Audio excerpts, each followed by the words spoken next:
সমুদ্রের গভীরে এমন এক জগৎ লুকিয়ে আছে যেটা মানুষের চোখের জন্য তৈরি না।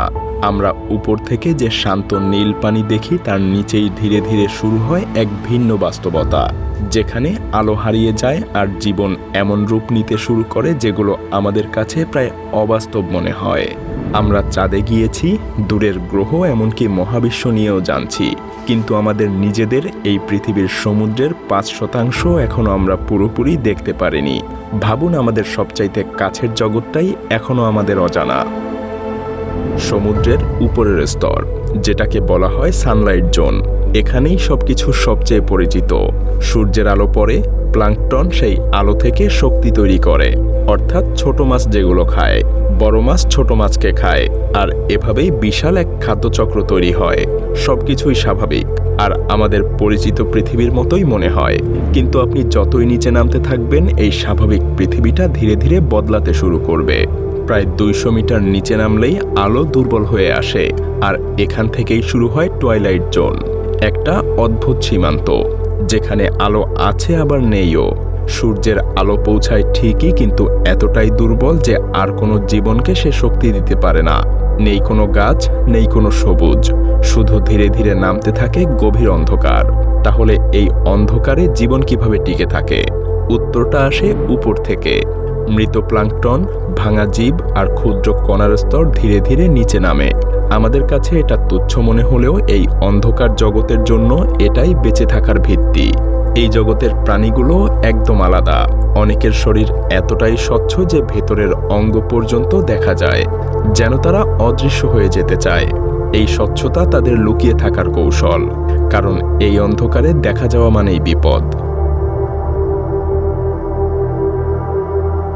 কিন্তু সবাই লুকিয়ে থাকে না, কেউ কেউ অন্ধকারের ভেতরে নিজেই আলো তৈরি করে, যেমন বায়োলুমিনিসেন্স।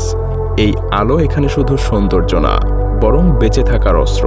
কেউ এই আলো দিয়ে শিকার টানে, আবার কেউ এই আলো দিয়েই নিজেকে অদৃশ্য করে ফেলে। কিছু প্রাণী নিচ থেকে আসা এই ক্ষীণ আলোকে নকল করে নিজের শরীরের আলো দিয়ে, যেন তারা আলোর মধ্যেই মিলিয়ে যায়।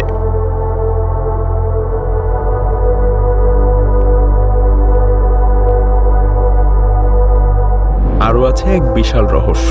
প্রতিদিন রাত নামলেই বিলিয়ন বিলিয়ন প্রাণী এই অন্ধকার স্তর থেকে উপরের দিকে উঠে আসে। মাছ, স্কুইড, জেলিফিশ সবাই একসাথে। তারা খাবারের খোঁজে আসে, আর ভোর হলেই সবাই মিলে আবার নিচে চলে যায়। এই ঘটনাকে বলা হয় ভার্টিক্যাল মাইগ্রেশন, পৃথিবীর সবচাইতে বড় প্রাণী চলাচল। মজার বিষয় হলো, এটা এত বিশাল যে একসময় সোনার মেশিন এই প্রাণীদের ঝাঁককে সমুদ্রের তলদেশ ভেবেই ভুল করেছিল। এই টুয়াইলাইট জোনই সেই জায়গা যেখানে পৃথিবীর পরিচিত নিয়ম ভেঙে যেতে শুরু করে। এখানে স্বচ্ছতা হয়ে যায় বর্ম, আলো হয়ে যায় লুকানোর উপায়, আর জীবন এমনভাবে বদলে যায় যেটা আমরা এখনো পুরোপুরি বুঝতে পারিনি। আর এই সীমান্তের নিচে অপেক্ষা করছে আরও গভীর, আরও অন্ধকার আর আরও অজানা এক জগৎ। টুয়াইলাইট জোন পার হওয়ার পর সমুদ্রের ভেতরে এমন এক স্তর শুরু হয় যেখানে আলো বলে আর কিছুই থাকে না। এই জায়গাটাকেই বলা হয় মিডনাইট জোন। এখানে কোনো সকাল নেই, কোনো বিকেল নেই, শুধু একটানা অন্ধকার। সূর্যের আলো এখানে কোনোদিনই পৌঁছায় না। তাপমাত্রা প্রায় হিমাঙ্কের কাছাকাছি, আর চাপ এতটাই বেশি যে মানুষের শরীর এখানে এক মুহূর্তও টিকতে পারবে না। তবুও এই অসম্ভব পরিবেশেও জীবন কিন্তু থেমে নেই, বরং তারা আরও অদ্ভুতভাবে নিজেদেরকে বদলে নিয়েছে। এই স্তরের প্রাণীগুলো বেঁচে থাকার জন্য আশ্চর্য সব কৌশল ব্যবহার করে, যেমন ড্রাগন ফিশ, একটা ছোট কিন্তু ভয়ঙ্কর শিকারী, যে এমন এক ধরনের আলো তৈরি করতে পারে যা অন্য কোনো প্রাণী দেখতে পায় না। ফলে সে শিকারীকে সহজেই দেখতে পারে, কিন্তু শিকার তাকে দেখতে পারে না। অন্ধকারের ভেতরেই সে নিজের জন্য এক গোপন সুবিধা তৈরি করে নেয়।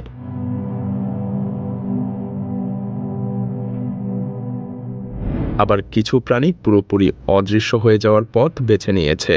তাদের শরীর এতটাই কালো যে আলো পড়লেও তা পুরোপুরি শুষে নেয়, ফলে তারা প্রায় ছায়ার মতোই মিলিয়ে যায়। আসলে এই অন্ধকার জগতে দেখা না যাওয়াটাই সবচাইতে বড় নিরাপত্তা।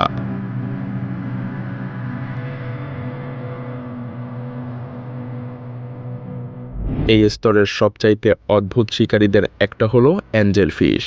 তারা নিজের মুখের সামনে ছোট একটা জলজলে অংশ ঝুলিয়ে রাখে, যেটা দেখে শিকার তাদের কাছে আসে। কিন্তু এর থেকেও অদ্ভুত হলো তাদের প্রজনন পদ্ধতি। পুরুষ মাছ স্ত্রী মাছের সাথে লেগে গিয়ে ধীরে ধীরে তার শরীরের সাথে জোড়া লেগে তার শরীরের অংশই হয়ে যায়, আর আজীবন শুধু প্রজননে সাহায্য করে।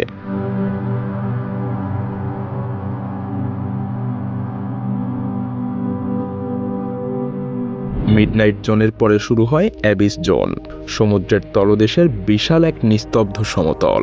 এখানে আলো নেই, খাবার খুবই কম, আর জীবনও খুব ধীরে চলে। তবুও কিছু প্রাণী অস্বাভাবিক বড় আকার ধারণ করেছে, যেমন জায়ান্ট আইসোপড। আবার কিছু প্রাণী ধীরে বাঁচে, শক্তি খুব হিসেব করে ব্যবহার করে, আর অনেক বছর পর্যন্ত তারা টিকে থাকে। এই জায়গায় মাঝে মাঝে উপর থেকে মৃত তিমি নিচে নেমে আসে, আর তখন পুরো এলাকা হঠাৎ করেই জীবনে ভরে ওঠে। ছোট বড় অসংখ্য প্রাণী সেই দেহকে ঘিরে ফেলে, আর একটা মৃত তিমি অনেক সময় বছরের পর বছর এই অন্ধকার জগতের জীবন চালিয়ে রাখে খাদ্য ভাণ্ডার হিসেবে। এই অ্যাবিস দেখতে ফাঁকা মনে হলেও এখানে প্রতিটা স্তরে লুকিয়ে আছে জীবন। ছোট অণুজীব থেকে অদ্ভুত সব প্রাণী, সবাই মিলে এক অদৃশ্য চক্র চালিয়ে যাচ্ছে। এটাই সেই জায়গা যেখানে পৃথিবীর সবচেয়ে বড় এলাকা থাকা সত্ত্বেও এখনও আমরা এর প্রায় কিছুই জানি না।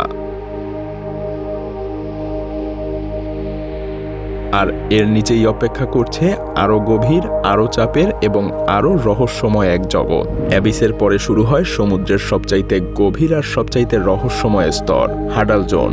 এই জায়গাটা সাধারণ সমুদ্রতল না, বরং বিশাল বিশাল খাদের মতো গর্ত, যেগুলো কয়েক কিলোমিটার পর্যন্ত নিচে নেমে গেছে। এখানে চাপ এতটাই বেশি যে মানুষের কল্পনাও এখানে ঠিকভাবে কাজ করবে না। আপনি যদি এখানে কোনোভাবে পৌঁছাতে পারেন তাহলে আপনার শরীরের প্রতিটা অংশের উপরে কয়েকশো গুণ চাপ পড়বে। তবুও আশ্চর্যের বিষয় হলো এই অসম্ভব জায়গাতেও কিন্তু জীবন থেমে নেই। এই গভীরতার অন্যতম উদাহরণ হলো মারিয়ানা ট্রেঞ্চ, পৃথিবীর সবচেয়ে গভীর সমুদ্র খাত। অবাক করা ব্যাপার হলো এখানে এমন প্রাণীও পাওয়া গেছে যাদের শরীর এতটাই নরম আর নমনীয় যে তারা এই প্রচণ্ড চাপও সহ্য করতে পারে, যেমন স্নেইল ফিশ। দেখতে একটা সাধারণ মাছ, কিন্তু এমন এক পরিবেশে বেঁচে আছে যেখানে অন্য কোনো প্রাণী টিকতে পারবে না। কিন্তু এই জগতের সবচাইতে অবাক করা দিকটা হলো এখানে জীবন শুধু টিকে নেই, বরং সম্পূর্ণ ভিন্ন নিয়মে চলছে। সমুদ্রের গভীর ফাটল থেকে বের হয় গরম পানি আর খনিজ পদার্থ, যেগুলোকে বলা হয় হাইড্রোথার্মাল ভেন্টস। এই জায়গাগুলোতে সূর্যের আলো ছাড়াই জীবন গড়ে উঠেছে। এখানে অণুজীবরা রাসায়নিক শক্তি ব্যবহার করে বেঁচে থাকে, আর সেই অণুজীবকে ঘিরেই তৈরি হয় পুরো খাদ্যচক্র। অর্থাৎ এই জগতের জীবনের জন্য কোনো সূর্যের দরকার নেই। এই ধারণাই আমাদের পুরো চিন্তাধারাকে বদলে দেয়। কারণ যদি পৃথিবীর এত গভীরে এত চরম পরিবেশেও জীবন থাকতে পারে, তাহলে মহাকাশের বরফ ঢাকা গ্রহ বা চাঁদগুলোর নিচেও কি এমন কোনো জীবন থাকতে পারে না? এ কারণেই বিজ্ঞানীরা এই গভীর সমুদ্রকে শুধু পৃথিবীর অংশ হিসেবেই দেখছে না। এটা যেন একটা জানালা, যেখান থেকে আমরা পুরো মহাবিশ্বকে বুঝতে পারি। কিন্তু এত কিছুর পরেও এই সমুদ্র জগৎ এখনো প্রায় অজানা। আমরা এর খুব ছোট একটা অংশই দেখতে পেরেছি, বাকিটা এখনো অন্ধকারে ঢাকা।